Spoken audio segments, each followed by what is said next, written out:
নমস্কার, high news আপনাদের সকলকে স্বাগত। আমি শ্রীপর্ণা রয়েছে আপনাদের সঙ্গে। আপনারা দেখছেন নিউজ টুডে।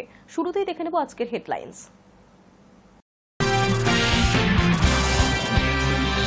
7 মে দেশের সব রাজ্যে হবে মক ড্রিল। সব রাজ্যকে বিশেষ নির্দেশ দেওয়া হয়েছে কেন্দ্রের তরফে। তবে কি যুদ্ধ আসন্ন?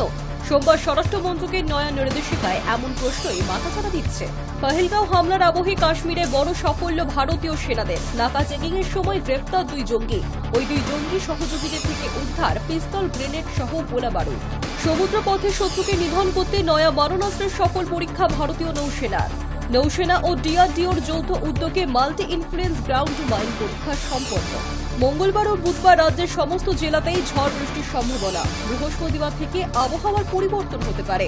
সপ্তাহান্তে ফের অসহ্য গরম ও অস্বস্তিকর পরিবেশ। জম্মু ও কাশ্মীরে জঙ্গিদের সঙ্গে গুলিযুদ্ধে নিহত সেনা জওয়ান ঝন্টু আলী শেখের স্ত্রীকে সরকারি চাকরি দেওয়ার কথা ঘোষণা করলেন মুখ্যমন্ত্রী।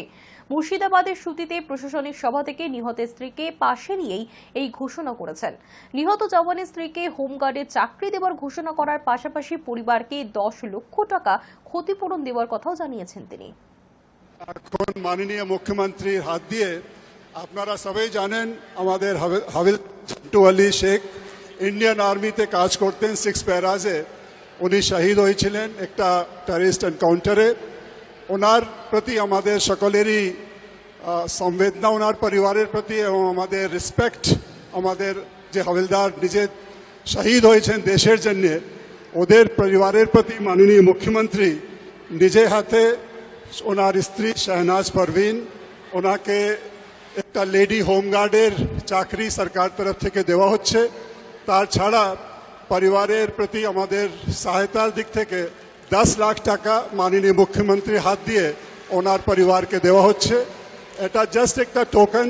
আমরা সব সময় পরিবারের সঙ্গে থাকব। যেরকম সাহায্য পরিবারকে লাগবে প্রশাসন তরফ থেকে সবসময় করা হবে। এটা মাননীয় মুখ্যমন্ত্রীর নির্দেশ আছে। আমরা জেলা প্রশাসন তরফ থেকে, রাজ্য প্রশাসন থেকে সবসময় সব রকম সাহায্য করব। এখন মাননীয় মুখ্যমন্ত্রীর হাত দিয়ে আমরা এটা দিচ্ছি।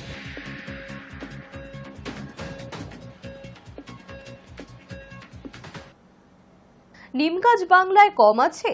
জগন্নাথ ধামেও 500 নিম গাছ পোতা হয়েছে। বলছে আমি নিম কাঠ চুরি করেছি, কানমোলা দেওয়া উচিত। বিজেপিকে তোপ মুখ্যমন্ত্রীর। আমাকে বলেছিল কি আমি জগন্নাথ মন্দিরের কাঠ চুরি করেছি, কানমোলা দেওয়া উচিত। এদের কান ধরে উপোস কর। আমি কেন তোদের কাঠ চুরি করতে যাব? আমার নিম গাছ বাংলায় কম আছে? আমার বাড়িতেও 4টে নিম গাছ আছে। আর জগন্নাথ ধামেও 500 গাছ পোতা হয়েছে, আরো 100 নিম গাছ পোতা হবে। কারো দয়া চাই না। কোনো গাছ তো কারো কেনা নয়। ডোকরার মা দুর্গা সব জায়গায় পাওয়া যায়। বাঁশের মা দুর্গা কেউ করে, কেউ পাটের করে, কেউ শাড়িতে করে, আর নিম গাছও সব জায়গায় পাওয়া যায়। পহেলগাঁওয়ে নৃশংস হত্যাকাণ্ডের ঘটনার পর থেকে বারংবার হুঁশিয়ারি দিয়েছেন প্রধানমন্ত্রী থেকে শুরু করে প্রতিরক্ষা মন্ত্রী। তবে তা যে শুধু হুঁশিয়ারি নয়, তা আবারও প্রমাণ হলো 7 মে দেশের সব রাজ্যে হবে মক ড্রিল। তবে কি যুদ্ধ আসন্ন? সোমবার স্বরাষ্ট্রমন্ত্রকের নয়া নির্দেশিকায় এমন প্রশ্নই মাথাচাড়া দিচ্ছে।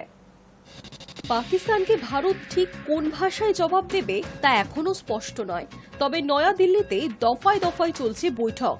তা অত্যন্ত তাৎপর্যপূর্ণ বলেই মনে করা হচ্ছে। গত 11 দিন ধরে একটানা সীমান্তে গুলি বর্ষণ করে চলেছে পাকিস্তান। সেই আবহেই দেশের সব রাজ্যকে বিশেষ নির্দেশ দেওয়া হয়েছে কেন্দ্রের তরফে। তবে কি যুদ্ধ আসন্ন?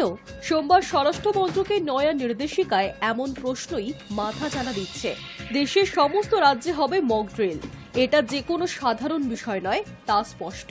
কারণ এভাবে দেশের সব রাজ্যে মক ড্রিল করার কথা সচরাচর বলা হয় না কেন্দ্রের তরফে। সোমবার স্বরাষ্ট্র মন্ত্রকের তরফে বেশ কয়েকটি রাজ্যকে আগামী 7 মে যুদ্ধ পরিস্থিতি মোকাবিলার জন্য মহড়া নির্দেশ দেওয়া হয়েছে, যেখানে সাধারণ মানুষকেও বিশেষ প্রশিক্ষণ দেওয়া হবে। সূত্রের খবর, স্বরাষ্ট্রমন্ত্রক পুলিশ প্রশাসনকে নির্দেশ দিয়েছে যুদ্ধকালীন পরিস্থিতি তৈরি হলে কি করতে হবে সেই বিষয়ে প্রশিক্ষণ দিতে হবে। বুধবার অর্থাৎ 7ই মে ঠিক কি হবে। দেশের 244টি জেলায় মক ড্রিল হবে। রাজ্য প্রশাসন বিষয়টি দেখবে। নেহেরু যুব কেন্দ্র সংগঠন এনসিসি অংশ নেবে এতে। এয়ার রেড সাইরেন বাজিয়ে পরীক্ষা করা হবে। সাধারণ মানুষকে সতর্ক করার জন্য বাজবে এই অ্যালার্ম। স্কুল, অফিস, কমিউনিটি সেন্টারে হবে ওয়ার্কশপ। হামলা হলে কাছাকাছি আশ্রয়স্থল কিভাবে খুঁজে বের করতে হবে তা শেখানো হবে। হামলার মুহূর্তে মাথা ঠান্ডা রেখে কাজ করা, প্রাথমিক চিকিৎসা করানোও শেখানো হবে। হঠাৎ ব্ল্যাকআউট বা অন্ধকার হয়ে যাবে শহর, নিভে যাবে সব আলো। রাতের অন্ধকারে কোনো এয়ার স্ট্রাইক হলে এই কৌশল নেওয়া হয়। ৭১-এর যুদ্ধের সময় এই কৌশল নেওয়া হয়েছিল। মিলিটারি বেস, পাওয়ার প্ল্যান্ট বা গুরুত্বপূর্ণ বিল্ডিংগুলি এমনভাবে ঢেকে দেওয়া হবে যাতে স্যাটেলাইটে ধরা না পড়ে। ঝুঁকিপূর্ণ এলাকায় শেখানো হবে কিভাবে দ্রুত উদ্ধার কাজ চালাতে হয়, কিভাবে সরিয়ে নিয়ে যেতে হয় সাধারণ মানুষকে। যদিও 2019 সালে উরি হামলার পর সার্জিক্যাল স্ট্রাইক, বালাকোটে এয়ার স্ট্রাইকের সময়ও এমন নির্দেশ জারি করা হয়নি।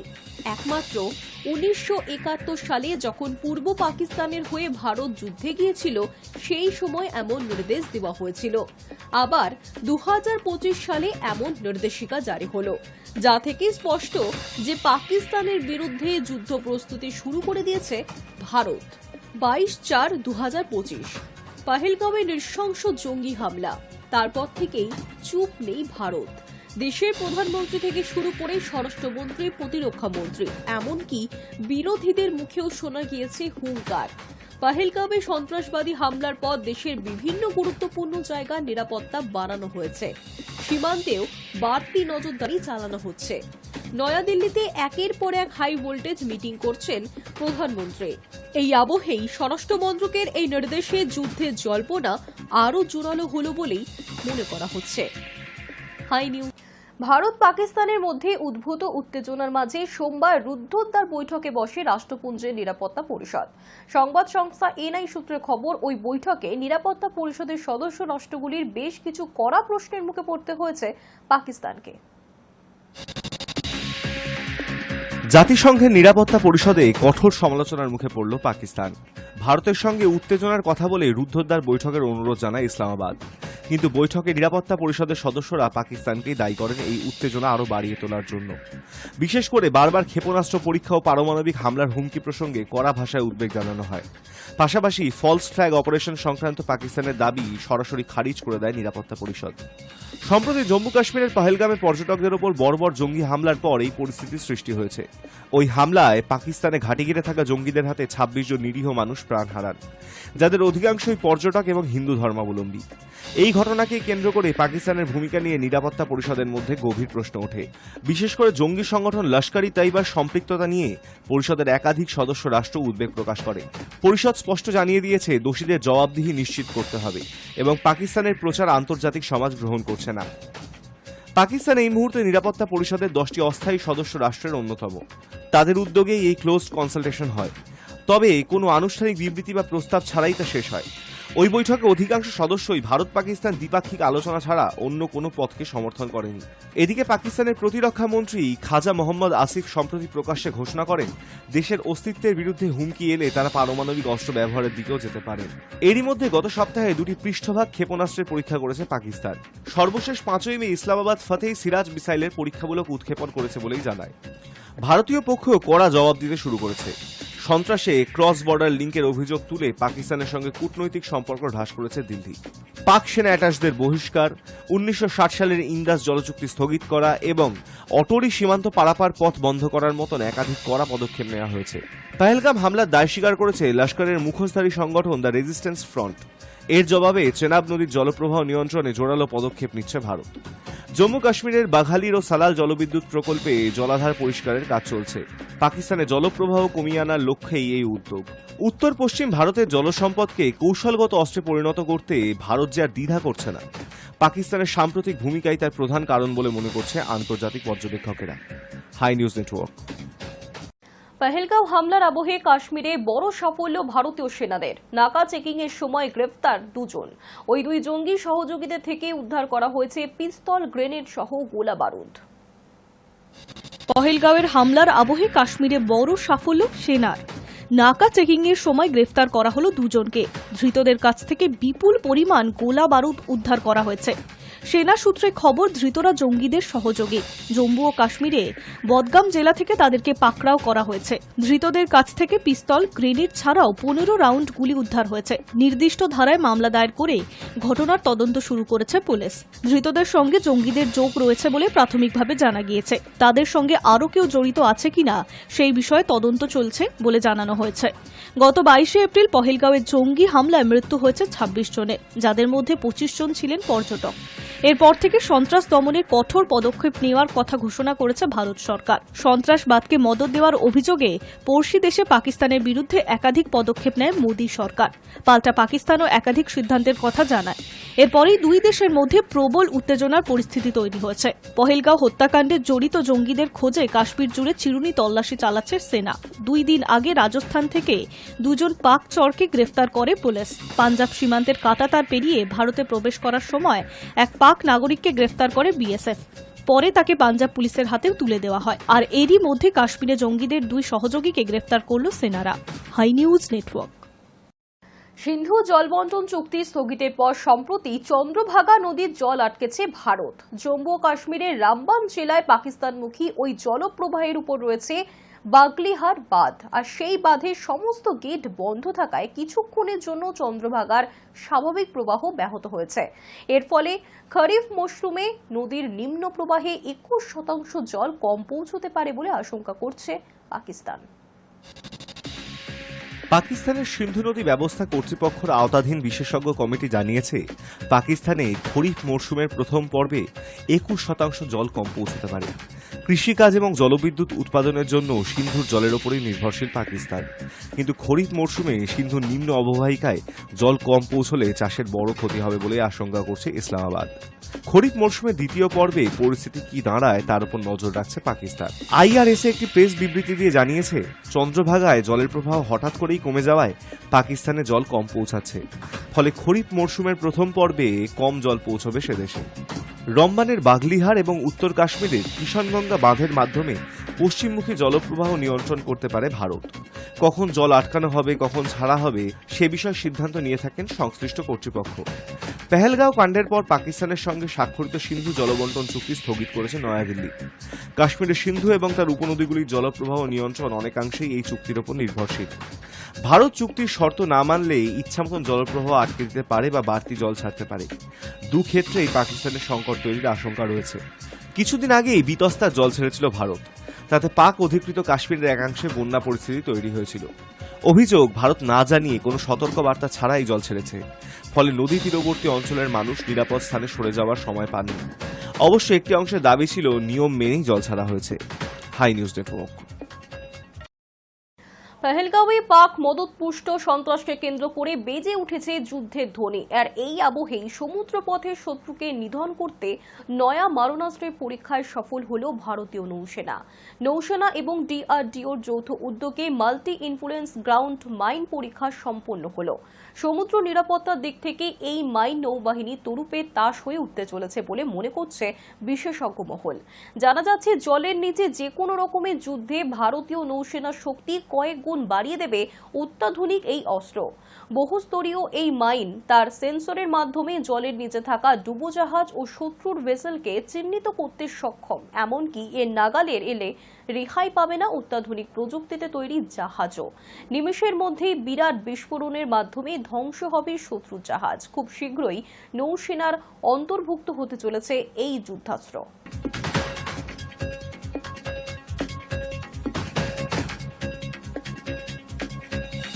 সম্প্রতি দিল্লির তৎকালীন এক বিচারপতির বাসভবনে নগদ কাণ্ড ঘিরে বিতর্ক তৈরি হয়েছিল। আর তারপরে সুপ্রিম কোর্টের প্রধান বিচারপতি সহ অন্যান্য বিচারপতিরও সম্পত্তির খতিয়ান সামনে আনল শীর্ষ আদালত।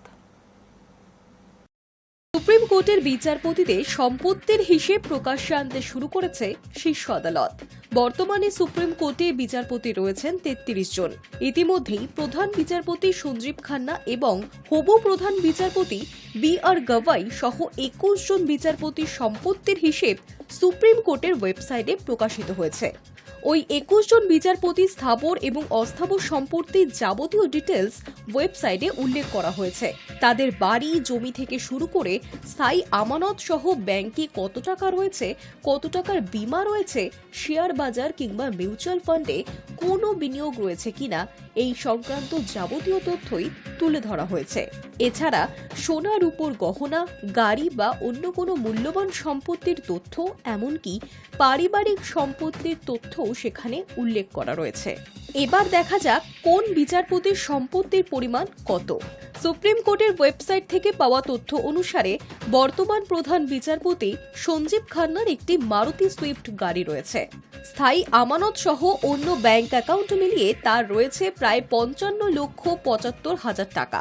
এছাড়া পিপিএফ অ্যাকাউন্টে প্রায় 1,06,86,000 এবং জিপিএফ অ্যাকাউন্টে প্রায় 1,77,89,000 টাকা রয়েছে তার। এছাড়া দিল্লিতে একটি 3 বেডরুমের এবং একটি 4 বেডরুমের ফ্ল্যাট রয়েছে প্রধান বিচারপতির। প্রধান বিচারপতি সঞ্জীব খান্নার পর সুপ্রিম কোর্টের প্রধান বিচারপতি হতে চলেছেন বিচারপতি গাভাই। তারও সম্পত্তির হিসেব সুপ্রিম কোর্টের ওয়েবসাইটে প্রকাশ করা হয়েছে। বিচারপতি গাভাইয়ের মহারাষ্ট্রে অমরাবতীতে পৈতৃক বাড়ি রয়েছে। উত্তরাধিকার সূত্রে সেটি তিনি পেয়েছেন। এছাড়া মুম্বাইয়ের বান্দ্রায় এবং নয়াদিল্লিতেও তার ফ্ল্যাট রয়েছে। মহারাষ্ট্রের অমরাবতী এবং নাগপুর মিলিয়ে 3টি চাষের জমিও রয়েছে তার। সুপ্রিম কোর্টের ওয়েবসাইটে প্রকাশিত তথ্য অনুসারে বিচারপতি গাভাইয়ের বিভিন্ন ব্যাংক অ্যাকাউন্ট মিলিয়ে 19,63,584 টাকা রয়েছে। এছাড়া কিছু নগদ অর্থও রয়েছে।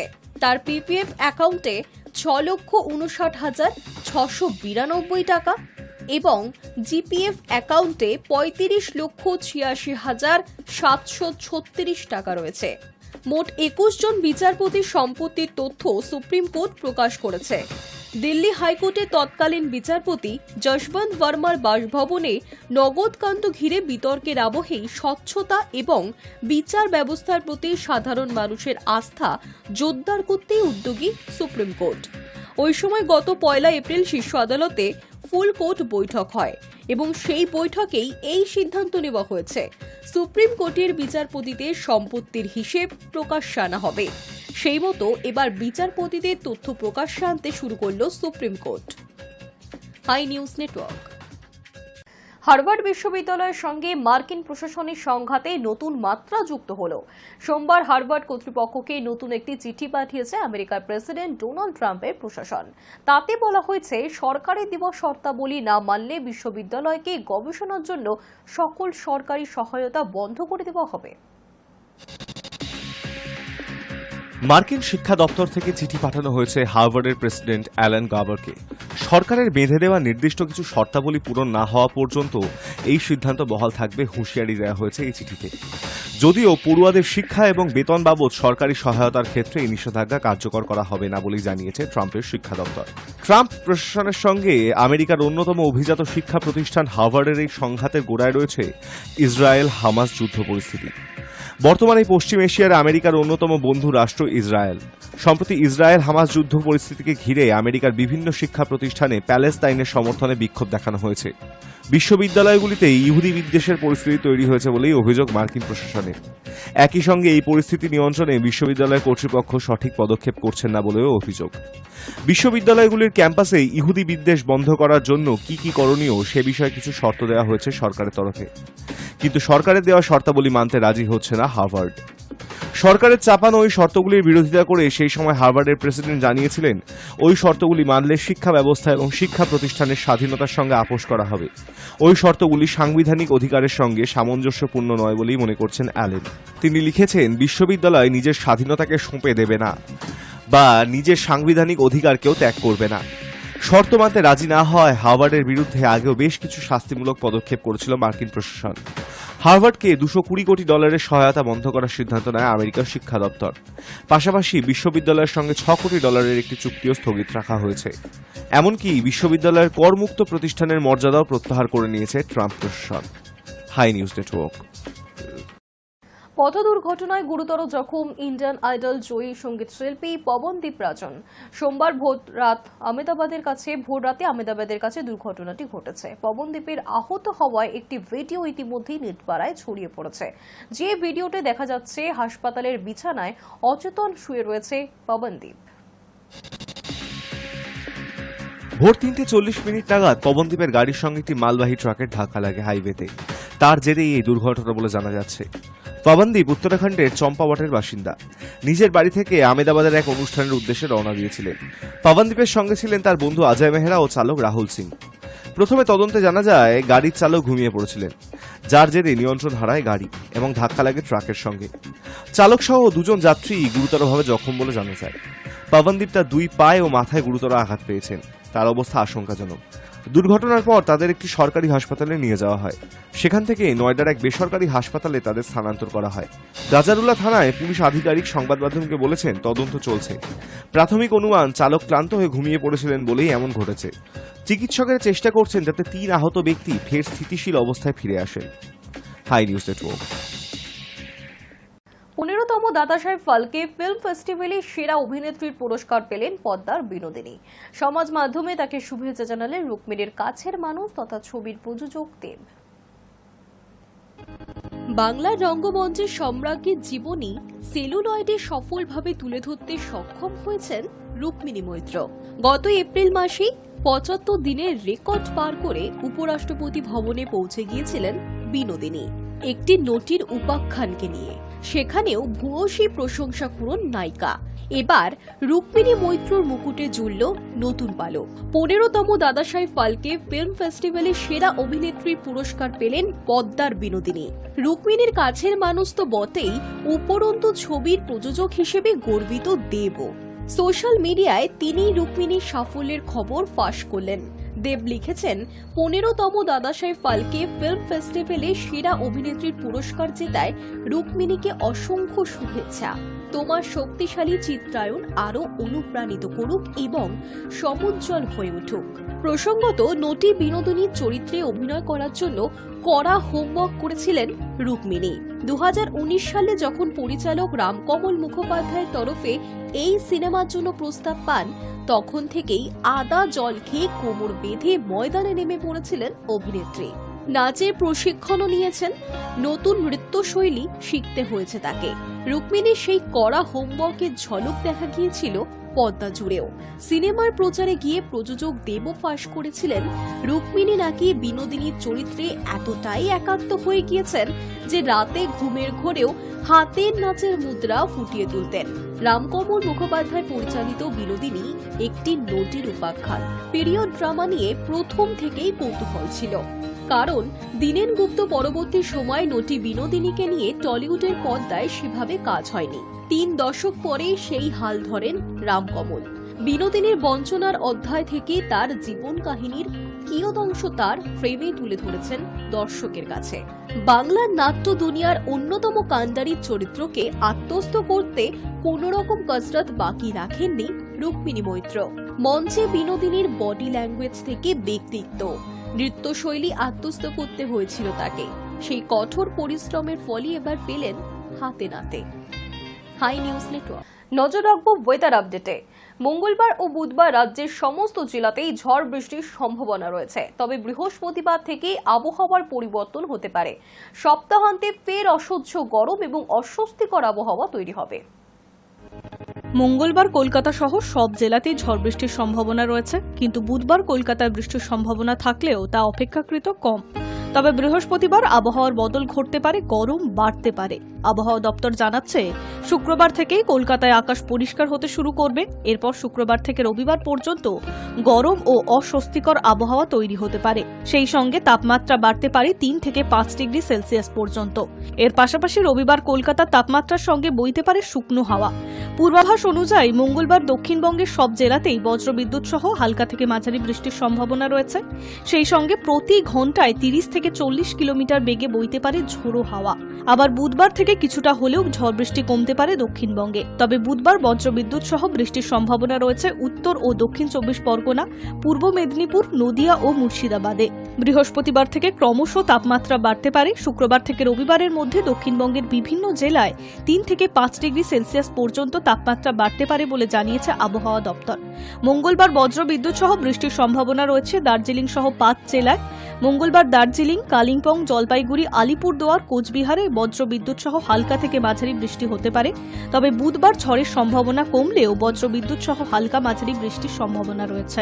বুধবার কয়েক ফোঁটা বৃষ্টি হতে পারে দার্জিলিং, কালিম্পং, আলিপুরদুয়ার, জলপাইগুড়ি, কোচবিহার এবং উত্তর দিনাজপুরে। বুধবারের পর থেকে তাপমাত্রা বেড়ে উত্তরবঙ্গের জেলাগুলিতে বইতে পারে শুকনো হাওয়া। রবিবার উত্তরবঙ্গের তাপমাত্রা 3 থেকে 5 ডিগ্রি সেলসিয়াস পর্যন্ত বাড়তে পারে বলে জানিয়েছে আবহাওয়া দপ্তর। এর পাশাপাশি কলকাতাতেও তাপমাত্রা বাড়বে।